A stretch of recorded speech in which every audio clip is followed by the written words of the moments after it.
जैसे ही मैं इस स्विच को ऑन करता हूं, वैसे ही एक करंट फ्लो करना चालू कर देती है और ये फैन ये स्पिन करने लगता है। तो इसके अंदर होता है एक डिवाइस जो कि इलेक्ट्रिसिटी को कन्वर्ट कर सकता है रोटेशन मोशन में, और इसे हम बुलाते हैं इलेक्ट्रिक मोटर। और इसका इस्तेमाल हम काफ़ी जगह करते हैं, वॉशिंग मशीन में, ड्रिलिंग मशीन में, यहाँ तक कि इलेक्ट्रिक कार में भी।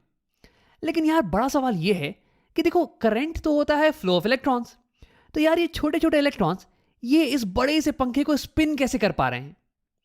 तो असल में सीक्रेट होता है मैग्नेट्स का। देखो, पिछले वीडियो में हमने देख रखा है कि अगर हम एक करंट कैरिंग कंडक्टर को एक मैग्नेटिक फील्ड में डालें तो ये एक पुश महसूस करेगी, एक फोर्स फील करेगी। अब इलेक्ट्रिक मोटर्स ये इसी फोर्स का इस्तेमाल करके करंट कैरिंग कंडक्टर को स्पिन करवाते हैं। आओ देखते हैं कैसे। तो इसके लिए मैंने ले लिया है कुछ मैग्नेट्स को, जिनके कारण की होने वाला है मैग्नेटिक फील्ड। और अगर इसमें हम डालेंगे एक करंट कैरिंग वायर को, तो वो एक फोर्स को एक्सपीरियंस करने वाला है। अब देखो, वैसे इस केस में मैं एक सिंगल करंट कैरिंग वायर के बजाय एक रेक्टेंगुलर करंट कैरिंग लूप का इस्तेमाल करने वाला हूं, जो कि कुछ ऐसा दिखेगा रेक्टेंगल के शेप में। वैसे तो मैं किसी भी शेप का इस्तेमाल कर सकता था, लेकिन रेक्टेंगुलर लूप को समझना ये थोड़ा आसान पड़ जाता है। अब हाँ, वैसे तुम्हारे दिमाग में एक सवाल उठ रहा होगा कि राम, यहाँ पे एक सिंगल करंट कैरिंग वायर के बजाय तुमने रेक्टेंगुलर लूप का इस्तेमाल क्यों किया है? तो देखो, ये तुम्हें क्लियर हो जाएगा थोड़ी ही देर बाद। अभी के लिए तुम घबराना मत। और हाँ, यहाँ पे ये सर्किट कंप्लीट भी होना चाहिए था। यहाँ पे एक बैटरी होती पोटेंशियल डिफरेंस के लिए, और कुछ वायर्स होती जिससे करंट जाए और फिर करंट आए बैटरी में, लेकिन मैंने उसे दिखा नहीं रखा है। ये मैं तुम्हें बाद में दिखाने वाला हूँ। तो देखो, इस रेक्टेंगुलर लूप की हर एक साइड ये एक करंट कैरिंग कंडक्टर की तरह बिहेव करेगी, जो कि मैग्नेटिक फील्ड में रखी हुई हो। जैसे कि ये वाली साइड को ले लो, ये करंट कैरी कर रही है और ये मैग्नेटिक फील्ड में है। सिमिलरली ये वाली भी मैग्नेटिक फील्ड में है और ये वाली साइड भी मैग्नेटिक फील्ड में है। यानी कि इन सब पे अलग अलग फोर्स लगने वाला है, और हो सकता है कि इसके कारण ये लूप ये रोटेट करना चालू कर दे। आओ देखते हैं।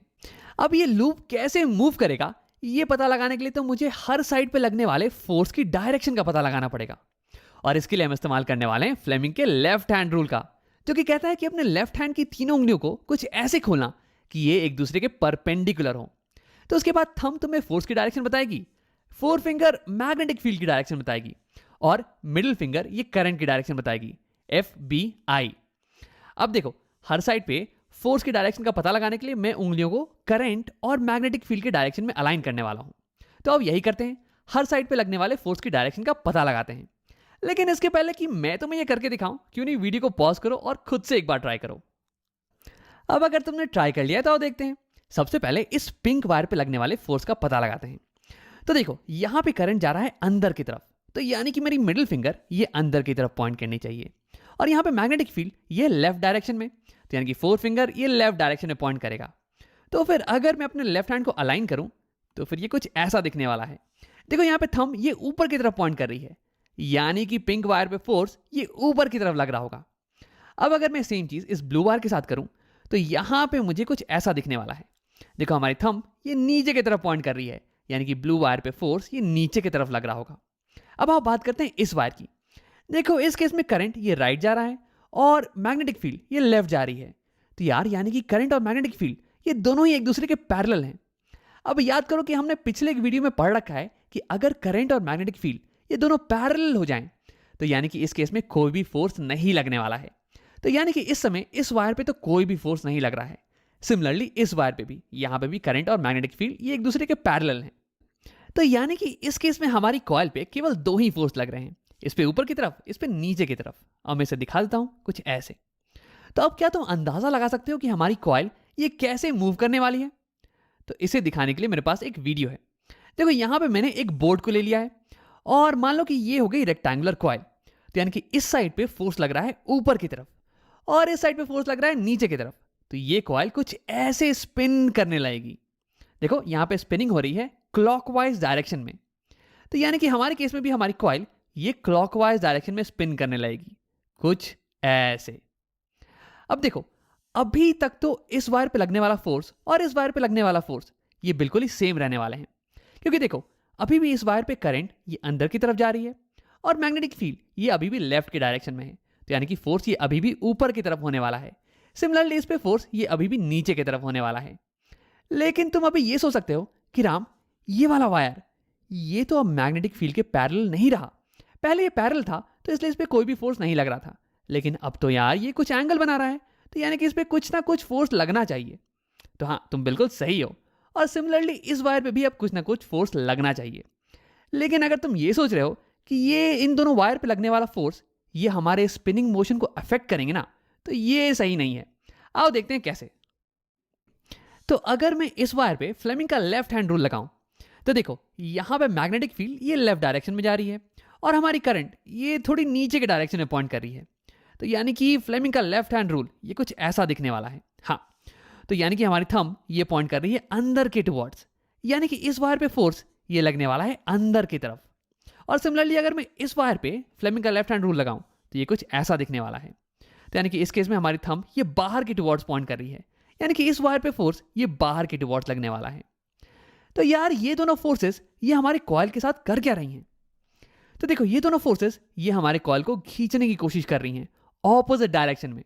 लेकिन देखो घबराने की बात नहीं है, हमारा कॉइल ये थोड़ा मजबूत मटेरियल से बना हुआ है, तो इसे कुछ होने वाला नहीं है। देखो यहाँ पे अगर मैं बोर्ड को मैं ऑपोजिट डायरेक्शन में खींचने की कोशिश करूँ कुछ ऐसे, तो बोर्ड को कुछ होता नहीं है। और इनफैक्ट इन फोर्सेस के कारण ये बोर्ड ये रोटेट भी नहीं कर रही है। तो यानी कि इन फोर्सेस के कारण इनके बोर्ड के रोटेशन पे कोई फर्क नहीं पड़ने वाला है। तो सिमिलरली मैं कह सकता हूं कि इन दोनों फोर्सेस के कारण इस कॉइल की स्पिनिंग पे कोई भी फर्क नहीं पड़ने वाला है। यानी कि पूरे मोशन में, पूरे स्पिनिंग मोशन में हम इन दोनों वायर पे लगने वाले फोर्सेस को इग्नोर कर सकते हैं, क्योंकि हम तो यार इस कॉइल की स्पिनिंग को स्टडी कर रहे हैं ना, और ये दोनों फोर्सेस ये स्पिनिंग पे तो कोई प्रभाव नहीं डाल रहे हैं। तो यानी कि अब हमारी कॉइल ये रोटेट करने वाली है आसानी से, कुछ ऐसे। लेकिन तुरंत ही एक छोटी सी प्रॉब्लम होने वाली है। देखो इसे समझाने के लिए मैं तुम्हें बोर्ड को दिखाता हूं। तो देखो अगर हमें चाहिए कि हमारा बोर्ड ये हमेशा क्लॉकवाइज डायरेक्शन में गोल घूमता रहे, तो इसके लिए मुझे हमेशा राइट साइड को नीचे की तरफ ढकेलना पड़ेगा और लेफ्ट साइड को ये हमेशा ऊपर की तरफ पुश करना पड़ेगा। लेकिन यार यहां देखो, जैसे ही हमारी पिंक वाली वायर ये राइट साइड में आई, तो वैसे ही यहां पे फोर्स ये तो अभी भी ऊपर की तरफ लग रहा है, और हमारी ब्लू वायर जो कि लेफ्ट में आ गई है अब, इस पे फोर्स ये अभी भी नीचे की तरफ लग रहा है। तो यानी कि यार ये कॉइल ये तो अब एंटी क्लॉकवाइज डायरेक्शन में रोटेट करने वाली है। ये पहले स्लो डाउन हो जाएगी और फिर ये ऐसे एंटी क्लॉकवाइज डायरेक्शन में रोटेट करेगी। और देखो अब ये फोर्स फिर से ऊपर है और यहाँ पे नीचे, यानी कि ये फिर से कॉइल ये क्लॉकवाइज डायरेक्शन में रोटेट करेगी और फिर एंटी क्लॉकवाइज डायरेक्शन और फिर से क्लॉकवाइज डायरेक्शन। तो यार ये तो एक अच्छी मोटर है नहीं, ये तो एक भी चक्कर को कंप्लीट नहीं कर पा रही है। तो इसे कैसे ठीक किया जाए? तो देखो हमें चाहिए कि हमारा कॉइल ये हमेशा क्लॉकवाइज डायरेक्शन में चक्कर काटता रहे। तो यानी कि इसके लिए जब हमारी कॉइल इस पोजीशन पे आए, तो देखो इस वायर पे लगने वाला फोर्स इसकी डायरेक्शन को रिवर्स कर जाना चाहिए, ऊपर से नीचे हो जाना चाहिए। सिमिलरली इस वायर पे लगने वाला फोर्स ये अब नीचे से ऊपर की तरफ हो जाना चाहिए, तभी तो ये लूप ये अपने साइकिल को कंप्लीट कर पाएगी यार। तो यार यहाँ पे हम फोर्स की डायरेक्शन को रिवर्स कैसे करें? तो इसके लिए हम लेके आते हैं अपने लेफ्ट हैंड रूल को। देखो अभी थंब पॉइंट कर रहा है ऊपर की तरफ, हमें चाहिए कि थंब ये नीचे की तरफ पॉइंट करे। तो ऐसा करने के दो तरीके हैं।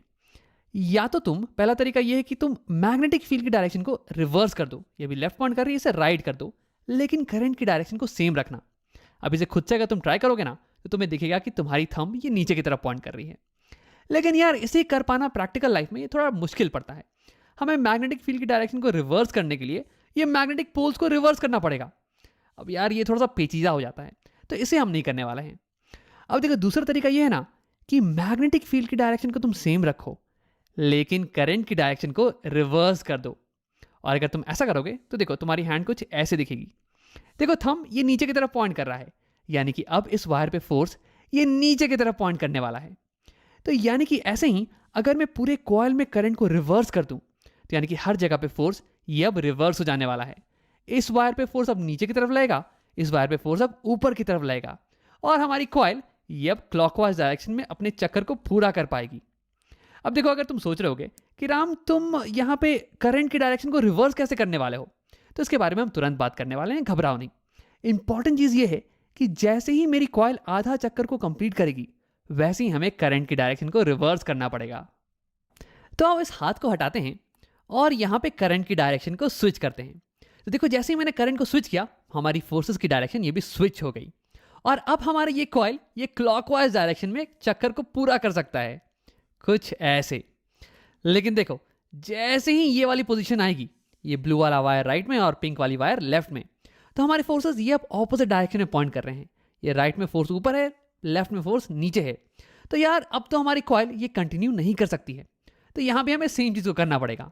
हमें यहाँ पे करंट को फिर से स्विच करेंगे और हमारे फोर्सेस ये स्विच हो जाने वाले हैं और फिर हमारी कॉइल ये कंटिन्यू करने वाली है रोटेट करना।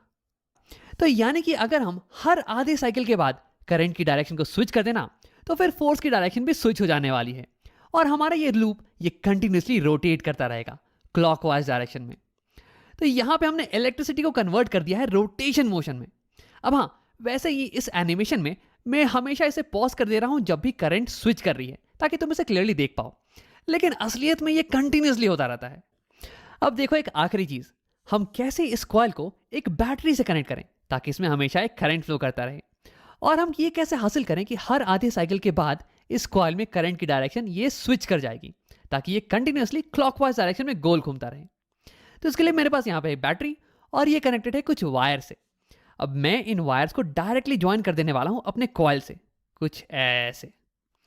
अब जैसे ही ये कनेक्शन पूरा होगा वैसे ही कॉइल में करंट फ्लो करने लगेगी और ये कॉइल रोटेट करना चालू कर देगी।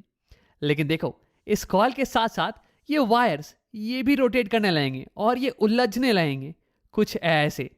तो यार ये तो दिक्कत की बात हो गई और हमारा कॉइल भी अब इस पोजीशन पे आ चुका है। हमें अब करंट की डायरेक्शन को रिवर्स करना पड़ेगा। तो ये हम कैसे हासिल करें?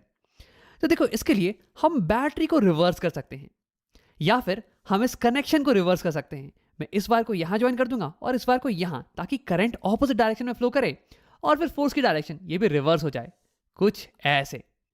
लेकिन देखो सवाल ये है कि यार ये चेंज इन कनेक्शन ये हम ऑटोमेटिकली कैसे करें ताकि ये खुद से होता रहे, खुद ब खुद, हमें कुछ करने की जरूरत नहीं पड़े। तो देखो इससे करने के लिए हमें एक नए डिवाइस का इस्तेमाल करना पड़ेगा। इसे हम बुलाते हैं कॉम्यूटेटर। तो ये हो गया कॉम्यूटेटर। इसमें होते हैं स्प्लिट रिंग्स, मतलब कि दो आधे मेटालिक रिंग्स जिनके बीच में कि थोड़ा सा गैप हो, और ये कनेक्टेड होते हैं हमारे कॉइल से। यानी कि हमारा कॉइल अगर रोटेट करेगा तो ये उसके साथ साथ रोटेट करने वाले हैं। और फिर इसमें होते हैं दो कार्बन ब्रशेस जो कि कनेक्टेड होते हैं वायर से और फिर हमारी बैटरी से। अब देखो ये कार्बन ब्रशेस और स्प्लिट रिंग्स ये आपस में कनेक्टेड नहीं होते हैं, बल्कि ये एक दूसरे को टच कर रहे होते हैं। जैसे कि देखो यहाँ पे ये ब्रश इस रिंग को टच कर रहा है। अब अगर ये रिंग रोटेट करना चालू कर दे तो ये ब्रश उसके साथ रोटेट करने वाला नहीं है, बल्कि ये उसके ऊपर स्लिप करता रहेगा। सिमिलरली यहाँ पे भी सेम चीज होने वाली है। और हाँ, क्योंकि हमारी कार्बन ब्रश ये टच कर रही है हमारे स्प्लिट रिंग को, तो इसलिए यहाँ इस बैटरी से निकलने वाला करंट ये इसके थ्रू कॉइल में एंटर कर जाएगा और फिर ये वापस इसके थ्रू ये वापस आ जाने वाला है। तो यानी कि इस सेटअप की मदद से हमारी कॉइल में कंटिन्यूसली करंट फ्लो कर सकती है। और हाँ, ये अब रोटेट करना चालू कर देगा कुछ ऐसे। और इस सेटअप की मदद से देखो ये कार्बन ब्रश ये कनेक्टेड नहीं है ना स्प्लिट रिंग से, ये बस टच कर रही है। तो इसलिए जब ये कॉइल रोटेट करेगा तो हमारी वायर्स ये इसके साथ साथ रोटेट नहीं करने वाली हैं, ये उलझने वाली नहीं है।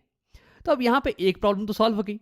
अब आखिरी प्रॉब्लम ये है कि कैसे ये सेटअप हर आधी साइकिल के बाद कॉइल में करंट की डायरेक्शन को रिवर्स कर देता है। तो देखो अभी ये पिंक वाली स्प्लिट रिंग ये कनेक्टेड है बैटरी के इस टर्मिनल से, पॉजिटिव टर्मिनल से, और ब्लू वाली स्प्लिट रिंग ये कनेक्टेड है बैटरी के नेगेटिव टर्मिनल से।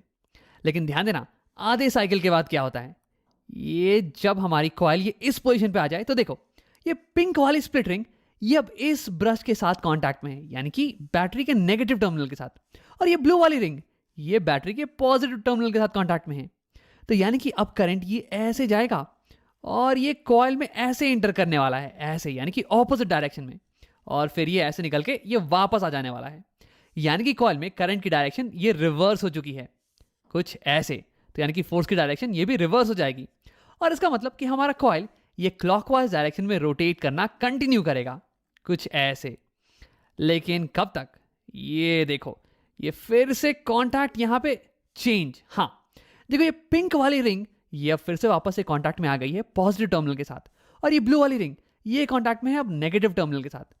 तो देखो ये करंट ऐसे गया, ये ऐसे एंटर, और ये वापस से ऐसे उल्टे डायरेक्शन में, यानी ये करंट ये फिर से रिवर्स हो गया है और फोर्स भी रिवर्स, और फिर ऐसे ही हमारी कॉइल ये कंटिन्यूसली ये रोटेट करती रहेगी। और देखो सबसे इंपॉर्टेंट बात ये है कि यहाँ पे कनेक्शन में चेंज ये खुद से हो रहा है, हम बाहर से कुछ भी नहीं कर रहे हैं। तो यानी कि कम्यूटेटर की मदद से हमने एक कंप्लीट मोटर एक्शन को हासिल कर लिया है।